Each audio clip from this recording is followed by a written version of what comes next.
একদা একসময় একটি বিশাল ঘন জঙ্গল ছিল। এই জঙ্গলেই এক ধূর্ত শিয়াল বাস করত। এই জঙ্গলেই ছিল একটি বিশাল গভীর কুয়ো। শিয়াল একদিন পথ চলতে চলতে সেই গভীর কুয়োয় পড়ে যায়। কুয়োটাতে জল কম থাকায় শিয়াল ভায়া মরল না। শিয়াল কুয়ো থেকে বেরোনোর জন্য অনেক চেষ্টা করলো, কিন্তু সে পারল না। সে বেরিয়ে আসার পথ খুঁজতে লাগলো।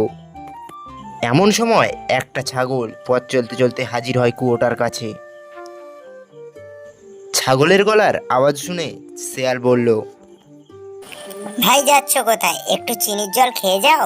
ছাগল বোকার মতো বলল, কোথায় আছে চিনির জল?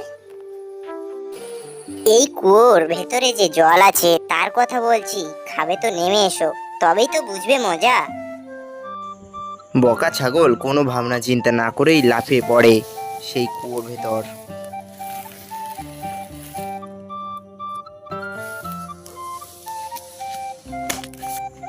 তারপরে সে একটু শিয়ালের মুখের দিকে তাকালো এবং সে জল খাওয়া শুরু করলো।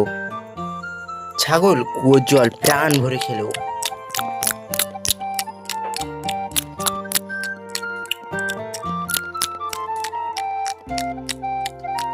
সেই সময় শিয়াল বলে উঠল, আরে ভাই, জল তো অনেক খেয়েছো, এবার তো কুয়োর ভেতর থেকে বেরোতে হবে। সেই সময় ছাগল তার উত্তরে বলে, তো চলো, দাঁড়িয়ে আছো কিসের জন্য? ভাই বাইরে বেরোবে কি করে? এর চারিদিকেই তো উঁচু উঁচু মাটির দেয়াল। তাহলে এখন কি হবে উপায়? সেই সময় শিয়াল বুদ্ধিমত্তার সঙ্গে বলল, ভাই আমার মাথায় একটা বুদ্ধি এসেছে। তুমি এক পাশে এসে দাঁড়াও, আমি তোমার পিঠে পা দিয়ে ওপরে উঠে তোমায় তুলে নেব। ছাগল শিয়ালের কথায় ভুলে তাই করলো। শিয়াল তৈরি হয়েছিল এই সময়ের জন্য।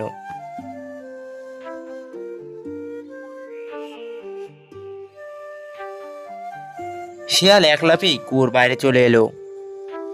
তখন শিয়াল বলল, ভাই তোমার যা দাড়ির স্বভাব, বুদ্ধিও সেই রকম প্রখর হতো।